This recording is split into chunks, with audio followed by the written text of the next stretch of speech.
Salam əziz şagirdlər, hər birinizi salamlayıram. Bu gün sizlə Kimya 8-ci sinif iş dəftərindən 1-ci bölmənin 5-ci mövzusu, yəni elementlərin xassələrinin dövriliyi mövzusunda olan tapşırıqların izahına diqqət yetirəcəyik. Birinci suala diqqət yetirək. Birinci sualda şərtdə bizə bildirilir ki, 1 və 2-ci qrup elementlərinin atom radiuslarının kütlə ədədinin asıllıq qrafiki verilmişdir. Radiusların kütlə ədədindən asıllıq qrafikləri verilmişdir. Və qrafikdən görürük ki, əziz şagirdlər, baxın, həm kütlə ədədi getdikcə artır, həm də radius getdikcə artır. Məsələn, x-in radiusu 1,5 ilə 2-nin arasında təqribən olduğu halda t-nin radiusu artıq 2,5-i belə keçib. Hətta kütlə ədədi də keçib. Yəni, kütlə ədədi arta-arta, belə deyək də, radius da artır. Radius da, deməli, qruplar üzrə yuxarıdan aşağı getdikcə biz bilirik ki, radius artır və eyni zamanda kütlə ədədi də yuxarıdan aşağı getdikcə artır. Amma dövr üzrə soldan sağa getdikcə radius deməli azalır, amma kütlə ədədi artır. Kütlə ədədi artır. Bizə elə istiqamət lazımdır ki, həm kütlə ədədi, həm radius artsın. Baxın, qrafikdə də görünür. Həm kütlə ədədi getdikcə artır. Məsələn, A-nın kütlə ədədi əgər 1,5 isə D-nin kütlə ədədi artıq 4,5, 5-ə bərabər olmuş olur. Deməli, bizə hansı istiqamət lazımdır? Yuxarıdan aşağı istiqamət. Dövr üzrə yox, qrup üzrə yuxarıdan aşağı getdikcə həm radius artır, həm kütlə ədədi artır. Buna görə də bizə yuxarıdan aşağı istiqamət lazımdır. Və diqqət yetirsək, x, y, z, t, məsələn, x, y, z, t yuxarıdan aşağı getdikcə, məsələn də litium, natrium, kalium, rubidium və s. A, B, C, D diqqət etirsək, A, B, C, D. Burada da məsələn görə bilərik ki, magnezium, berilyum, kalsiyum, stronsium, baryum və s. Və bizə deyir ki, hansı ifadələr doğru, yanlışdır. Deyir x natrium, əgər x elementi deyir natrium, y kalium, z rubidium, t sezium ola bilər. Diqqət etirsək, x əgər natrium olarsa, litium, natrium, deməli ardıcıllıq gedərəcək kalium, rubidium, sezium. Deməli, əgər x natrium olsa, ondan sonraki ardıcıllıq x natrium olarsa y kalium olacaqdır. Z rubidium, t də sezium. Bəli, bir doğrudur. İkincisinə diqqət etirsək, deyir A əgər baryum olarsa, A elementi, baxın yazıram, əgər A, B, C, D bu şəkildə artır. Əgər deyir ki, A baryum olarsa, B stronsium, B məsələn stronsium, C kalsiyum, D magnezium ola bilər. Xeyr, bu yanlışdır. Deməli, ikinci qrupda birinci diqqət etsək, berilyum, magnezium. Magnezium birinci qrupun, deməli, məsələn, əgər A, belə deyək də, berilyum olsaydı, B magnezium olacaqdı. Magnezium normalda berilyumdan sonra gəlir də. Burada isə hətta baryumdan da sonra gəlib. Ona görə də bu yanlışdır. Ardıcıllıq pozulub. Üçüncüyə diqqət etsək, x, y, z və t istiqamətində metallıq artır. X, y, z, t istiqamətində məsələn litium, natrium, kalium, rubidium, bəli, bu istiqamətdə yuxarıdan aşağı baxın, getdikcə kütlə artır. Kütlə artdığı halda deməli metallıq xassəsi də artır və eyni zamanda da qrup üzrə yuxarıdan aşağı getdikcə belə söhbət gedir. Yuxarıdan aşağı getdikcə də qrup üzrə metallıq xassəsi güclənir. Sonra deyir A, B, C, D istiqamətində metallıq xassəsi azalır.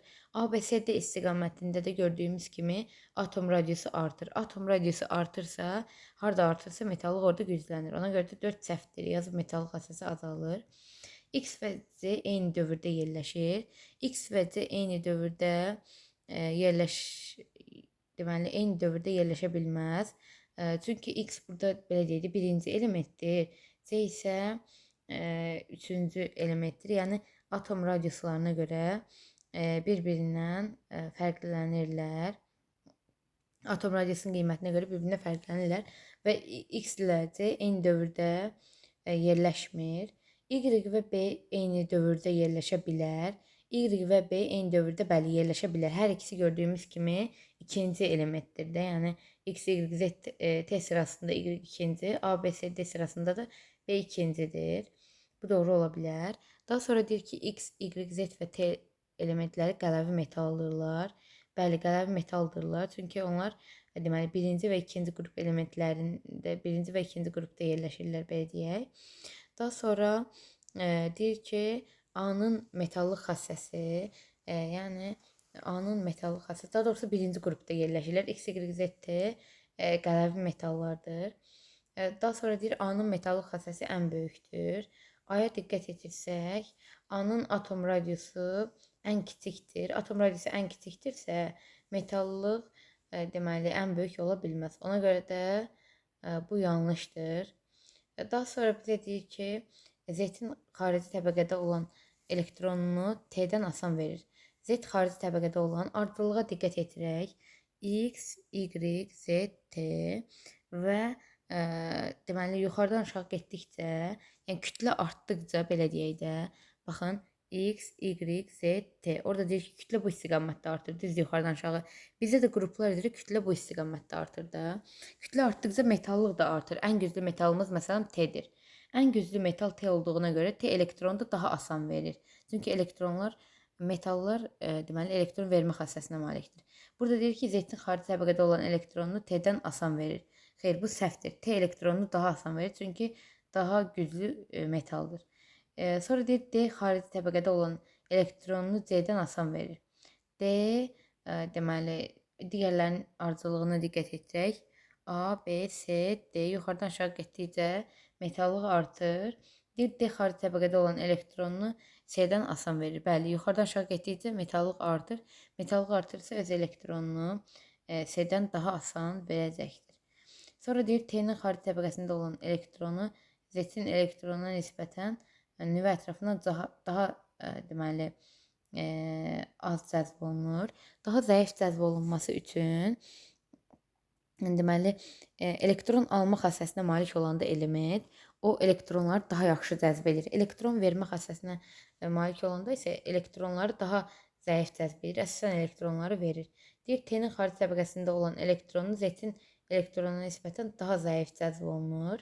Yəni T-nin deməli xarici təbəqəsində olan elektron əgər zəif cəzb olunursa, deməli yuxarıdan aşağı getdikcə metallıq artır. Metallıq artırsa, nüvə tərəfindən cəzb olunma xassəsi azalır. Cəzb olunma xassəsi azalırsa, deməli nüvə tərəfindən cəzb olunma xassəsi azalırsa, T-nin, yəni elektron alma xassəsi, elektron cəzb etmə xassəsi deməli daha zəifdir. Z-də isə daha güclüdür. Deməli Z-in elektronuna nisbətən nüvədən daha zəif cəzb olunur. Bəli, bu doğrudur. Axırıncısında deyir A-nın xarici təbəqədə olan elektronları B-nin elektronuna nisbətən nüvə tərəfindən zəif cəzb olunur. Əgər zəif cəzb olunursa, o deməkdir ki, atom radiusunun deməli böyük olduğu qiymətdir. Deyir A-nın xarici təbəqədə olan elektronları B-nin elektronuna nisbətən nüvə tərəfindən daha cəzb olunur. Xeyr, bu səhvdir. Deməli D-nin elektronları nüvə tərəfindən ən zəif cəzb olunacaqdır. Çünki atom radiusu artmış olur. Ona görə də sonuncu da yanlış ifadədir. İkinci sualın izahına baxaq. İkinci sualda bizə deyir ki, 1 və 2 istiqamətində elementlərin verilmiş xassələrini aşağıdakı deməli cədvəlin uyğun olaraq xanalarına qeyd edin. Deməli deyir ki, 1 istiqamətində nə artır, nə azalır və 2 istiqamətində burada verilən xassələrdən. Birinci bir istiqamətinə diqqət edirək. Dövr üzrə soldan sağa getdikcə biz dedik ki, ən belə deyək də elektron vermə xassəsinə malik olan ən elektronmənfi, yəni güclü qeyri-metal fluordur. O da 7-ci qrupda yerləşir. Yəni budursa, deməli dövr üzrə soldan sağa getdikcə qeyri-metallıq artır ki, ən güclüsü fluordur. Qeyri-metallıq artırsa, metallıq avtomatik olaraq metallıq nə olur? Azalır. Metallıq azalırsa biz demişik atom radiusu metallıqla eyni anlayışdır. Atom radiusu azalır. Atom radiusu da azalır. Və burada bizə deyir A metallıq xassəsi. Bir soldan sağa getdikcə dövr üzrə metallıq xassəsi azalır. Çünki qeyri-metallıq artır. A azalır bir istiqamətində. B qeyri-metallıq xassəsi. Qeyri-metallıq xassəsi bir istiqamətində artır.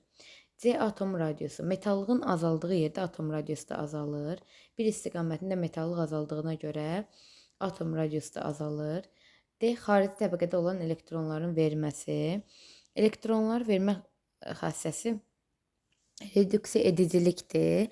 Yəni metallığın deməli artdığı, azaldığı yerdə elektronların verilməsi azalır. Metallığın artdığı yerdə elektronların verilməsi də artır. Dövr üzrə soldan sağa getdikcə metallıq azaldığına görə xarici təbəqədə olan elektronların verilməsi də azalır. Y-də deyir, xarici təbəqədə olan elektronların nüvə tərəfindən cəzb olunması, yəni elektron alma qabiliyyəti. Elektron alma qabiliyyəti qeyri-metallıqla eyni anlayış olduğuna görə, qeyri-metallığı artdığına görə bir istiqamətində, Y bəndində deməli nüvə tərəfindən cəzb olunması da artır. Daha sonra iki istiqamətinə diqqət edirək. Yəni qrup üzrə yuxarıdan aşağı getdikcə ən güclü metalımız fransiyumdur. Deməli metallıq birinci A variantı metallıq xassəsi qrup üzrə yuxarıdan aşağı getdikcə artır. Artır ki, ən güclü metallımız fransiyumdur. Metallıq artır. Metallığın artdığı yerdə qeyri-metallıq xassəsi yuxarıdan aşağı getdikcə azalır. C atom radiusu yuxarıdan aşağı getdikcə metallıq artdığına görə atom radiusu da artır. Və elektron vermə xassəsi metallıqla eyni anlayışdır. Metallıq artdığına görə elektron vermə qabiliyyəti də artır iki istiqamətində. Y-də deyir, xarici təbəqədə olan elektronların nüvə tərəfindən cəzb olunması. Elektronların nüvə tərəfindən cəzb olunması metallıqla tərs mütənasibdir. İki istiqamətində metallıq artdığına görə nüvə tərəfindən cəzb olunma azalır. Keçək növbəti sualımıza. Növbəti sualda bizə cədvəldə atomların qısa elektron formulu verilib və bizə deyir ki, X, Y, Z elementlərinin atom radiuslarını müqayisə edin. Deməli, X elementi, Y və Z elementi birinci dövr, deyək ki, bu birinci dövrdür, bu ikinci dövr, bu üçüncü dövrdür. Və bu birinci qrup, məsələn, deyək ki, ikinci qrup və üçüncü qrup. Bizə deyir ki, diqqətlə baxsaq, X elementi üçüncü dövr birinci qrup elementidir. Yəni 3s1, baxın, üçüncü dövr birinci qrup elementidir. Y elementi ikinci dövr birinci qrup, 2s1. Z elementi üçüncü dövr üçüncü qrup elementidir. 3s2, 2 ilə 1-i toplayırıq, 3p1, cəmi 3. Deməli, üçüncü dövr üçüncü qrup elementidir. Üçüncü qrup elementi 3s2, 3p1. Və deyir, atom radiuslarına görə müqayisə edin. Atom radiusu, ümumiyyətlə biz dedik ki, dövrlər sayı artdıqca, yəni yuxarıdan aşağı getdikcə atom radiusu artmış olur. Atom radiusu artırsa, yəni 3s1-in atom radiusu, yəni X-ində 3s1-in atom radiusu böyük olur 2s1-dən. Bunu bilirik. Çünki yuxarıdan aşağı getdikcə metallıq artır və radius da artır. 3s1, yəni X-in atom radiusu böyükdür 2s1-dən, yəni Y-dən. Və soldan sağa getdikcə atom radiusu azalır. Atom radiusu azalırsa, deməli ən kiçiyi 3s2, 2s1 də böyükdür 3s2, 3p1-dən, yəni Z elementinin atom radiusundan. Asıllıq bu şəkildə olur. Daha sonra B variantına diqqət etdirək. B variantında deyir, A, B, C elementlərinin qeyri-metallıq xassəsini müqayisə edin. Deməli, A, B, C. Təsəvvür edin ki, bu ikinci dövrdür, bu da üçüncü dövr. 5-ci qrup, 7-ci qrup. 5-ci qrup, məsələn, 5A, bir də 7A qrupu. 7A qrupu yazıram. Deməli, 7A. Bizə deyir ki, A elementi 2S2, 2P3, yəni ikinci dövr 5-ci qrup elementidir. 5-ci qrup ikinci dövr, baxın A elementi burada yerləşir. B elementi isə ikinci dövr 7-ci qrup elementidir. İkinci dövr 7-ci element B qrup elementi, B elementi daha doğrusu. C elementi isə üçüncü dövr 5-ci qrupda yerləşir. Deməli, üçüncü dövr 5-ci qrup C elementi.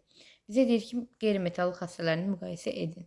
Qeyri-metallıq xassəsi biz dedik ki, dövr üzrə soldan sağa getdikcə qeyri-metallıq artır. Artırsa B-nin qeyri-metallığı böyükdür A-dan mütləq şəkildə. Yuxarıdan aşağı getdikcə qeyri-metallıq azalır. Azalırsa C ən kiçiyidir. Deməli, A da böyükdür C-dən. B böyükdür A-dan, B də böyükdür C-dən. Bu şəkildə qeyd etmək olar.